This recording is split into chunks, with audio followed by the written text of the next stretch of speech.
Next condition है कि line is perpendicular to VP and parallel to HP. Line हमारी क्या है, यहाँ पे ये लाइन है एचपी से क्या है परपेंडिकुलर है, वीपी के क्या है पैरेलल में। अगर हम इस लाइन को एक्सटेंड करते हैं, बढ़ाते हैं इसके दोनों एंड को, तो क्या होगा, ये एंड से तो बढ़ाने से कोई कुछ नहीं मिलने वाला, प्लेन को कट या इंटरसेक्ट नहीं करने वाली है। जब इन पी को हम आगे बढ़ाएंगे तो ये वर्टिकल प्लेन को क्या करेगी, इंटरसेक्ट करेगी।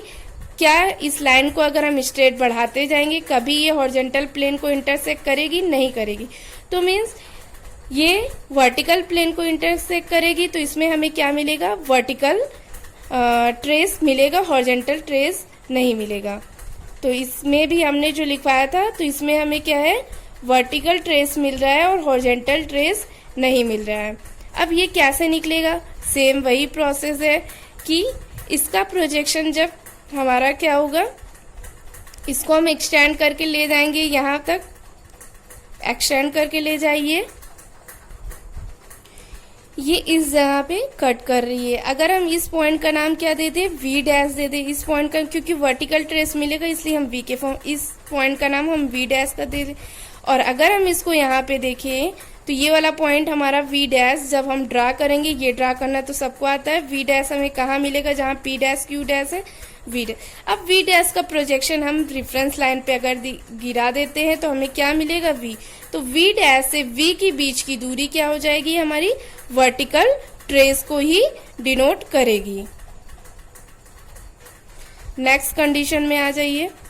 अब इसमें क्या है, हमारी लाइन इंक्लाइन टू किसे है, HP and parallel to VP. ये हमारी लाइन है, ये हमारी लाइन है, ये लाइन इंक्लाइन टू किसके है, HP and parallel to VP है। अगर हम इस लाइन को एक्सटेंड करते हैं तो इंड क्यू से हमें कुछ मिलने वाला है, किसी प्लेन को कट करने वाली, इंटरसेक्ट करने वाली नहीं है। अगर हम इन पी को एक्सटेंड करते हैं तो ये हॉरिजॉन्टल प्लेन को क्या करेगी, कट करेगी। क्या वर्टिकल प्लेन को कभी कट करेगी, नहीं करेगी, क्योंकि जब किसी एक प्लेन से इंक्लाइंड तो दूसरे के पैरेलल, जब किसी के पैरेलल होगी तो वो कभी भी इंटरसेक्ट नहीं करेगी। तो मीन्स जहां पैरेलल वाली कंडीशन होगी वहां आप सीधे सीधे बोल सकते हैं कि नो ट्रेस, वहां हमें कोई भी ट्रेस नहीं मिलने वाला है। अब उस प्लेन के रिस्पेक्ट में जो ट्रेस होगा हमें वो नहीं मिलेगा। अब यहाँ पे क्या हॉरिजॉन्टल प्लेन पे कट करी, मीन्स हमें हॉरिजॉन्टल ट्रेस मिलेगा, वर्टिकल ट्रेस नहीं मिलेगा।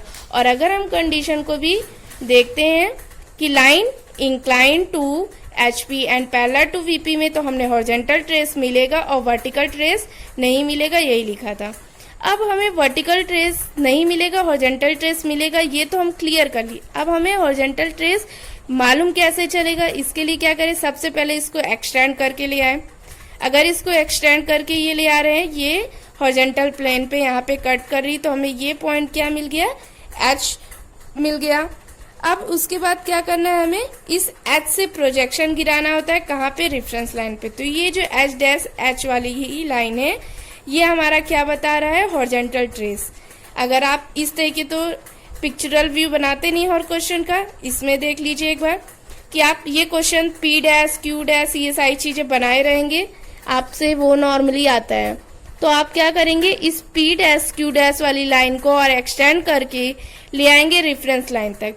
तो यहाँ पे आपको क्या मिल जाएगा, अगर ये डैश वाली है तो इसको भी क्या लिख देंगे, एच डैश। अब एच डैश का प्रोजेक्शन आप कहाँ पे ले आएंगे, नॉर्मल पी क्यू वाली लाइन पे। अगर यहाँ पे प्रोजेक्शन लाएंगे तो इसका नाम एच देंगे, ये क्लियर है। तो ये जो ये एच है आपका, यही आपका हॉरिजॉन्टल ट्रेस को डिनोट कर रहा है।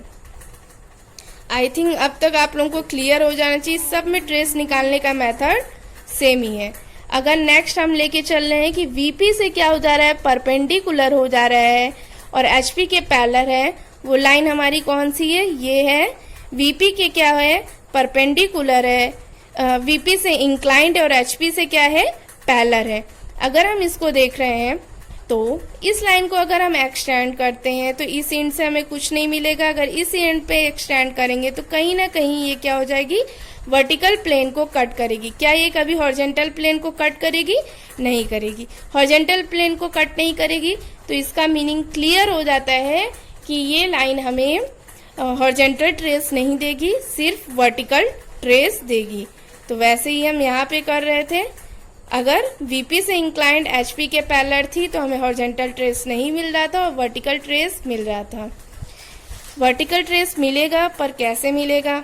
अब इसके लिए क्या कीजिए, पहले पिक्चरल व्यू में देखिए, फिर आप जो क्वेश्चन करते हैं उस व्यू में देख लीजिएगा। तो अगर हम पहले इस लाइन को एक्सटेंड करते हैं तो ये लाइन एक्सटेंड होके हमारी यहाँ जाती है, ये VP पे है, तो इस पॉइंट का नाम हमें डैश में ही देना होगा, तो हमने इस पॉइंट का नाम V डैश दिया। इसका प्रोजेक्शन हम नीचे गिराएंगे तो हमें क्या मिलेगा, V। तो ये V डैश V वाली जो डिस्टेंस है वो हमारी एक तरीके से ट्रेस ऑफ लाइन हो गई। अब इस फॉर्म में देख लीजिए 3D से 2D में, इसमें क्या हो जाएगा, आपको क्वेश्चन ड्रा करना आता है, आप नॉर्मली पूरा क्वेश्चन ड्रा कर लेते हैं, फिर आपको लास्ट में ट्रेस निकालना होता है। आपको ये पता है कि इसमें वर्टिकल ट्रेस आएगा, हॉरिजॉन्टल ट्रेस नहीं आएगा। अगर वर्टिकल ट्रेस आएगा तो आपको जो फाई वाला एंगल है उसी को एक्सटेंड करना होगा। फाई वाला एंगल नीचे होता है तो आपको इस लाइन को क्या करना होगा, एक्सटेंड करेंगे। PQ को एक्सटेंड करेंगे, ये रेफरेंस लाइन पे जहाँ पे कट करेगा तो आपको क्या मिल जाएगा, V मिल जाएगा। इसका प्रोजेक्शन कहाँ पे ले जाना होगा आपको, डैश वाली लाइन पे। डैश वाली लाइन का लोकस ये है, इस पे प्रोजेक्ट स्ट्रेट करके ले जाएंगे तो ये V डैश V जो होगा वो हमारा वर्टिकल ट्रेस दिखाएगा। इसी तरीके हमें बोथ प्लेन से इंक्लाइन पे भी अलग अलग क्वेश्चन पे डिपेंड करता है कि कैसे क्या ट्रेस निकलेगा, लेकिन करने का मेथड यही होगा जैसे हमने इंडिविजुअल में सिखाया है।